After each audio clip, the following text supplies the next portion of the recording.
வாழைப்பூ உருண்டை குழம்பு சூப்பராக ரெடி பண்ணிக்கலாமா? இதை கொஞ்சம் நேரம் வெந்நீரில் ஒரு 2-3 மினிட்ஸ் மட்டும் குக் பண்ணிவிட்டு ஊற வச்ச கடலைப்பருப்போட பெருஞ்சீரகம், பெருங்காயம், உப்பு, வத்தல் எல்லாம் சேர்த்து 1-2 அரைச்சிக்கலாம். வாழைப்பூவையும் கட் பண்ணி சேர்த்துக்கலாம். நான் லைட்டாக அரைச்சிட்டேன். அதோட வெங்காயம், பச்சை மிளகாய், கருவேப்பிலை, மல்லி இலை எல்லாம் சேர்த்து மிக்ஸ் பண்ணி ரெடி பண்ணி வச்சுட்டு ஒரு பேனில் எண்ணெய் ஊற்றிட்டு கடுகு, உளுந்தம்பருப்பு, சீரகம், பூண்டு, வெங்காயம், கருவேப்பிலை, தக்காளி, அப்புறம் வத்தப்பொடி, மஞ்சள்தூள், மல்லித்தூள் இதெல்லாம் சேர்த்து நல்லா வதங்கினதுக்கப்புறமா தேவையான அளவு தண்ணி, உப்பு, புளிக்கரைசல் எல்லாம் ஆட் பண்ணிட்டேன். நல்லா கொதிச்சுக்கிட்டு இருக்கிற டைமில் இந்த மாதிரி வடை மாதிரி ரெடி பண்ணி எடுத்துக்க வேண்டியதான்.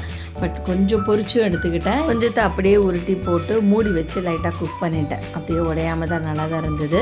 ஸோ அதோட கொஞ்சம் தேங்காய், பெருஞ்சீரகம் அரைச்சி ஊற்றிட்டு கொஞ்சம் கொதிச்சதுக்கப்புறமா நம்ம பொரிச்சு வச்சுருந்த வடையும் அப்படியே வாழைப்பூ வடையும் ஆட் பண்ணிவிட்டு கொஞ்சம் நேரம் மட்டும் ஒரு 5 to 6 மினிட்ஸ் குக் பண்ணி இறக்கிட்டேன்னா சூப்பரான வாழைப்பூ வடை குழம்பு ready. Thank you. Have a happy day.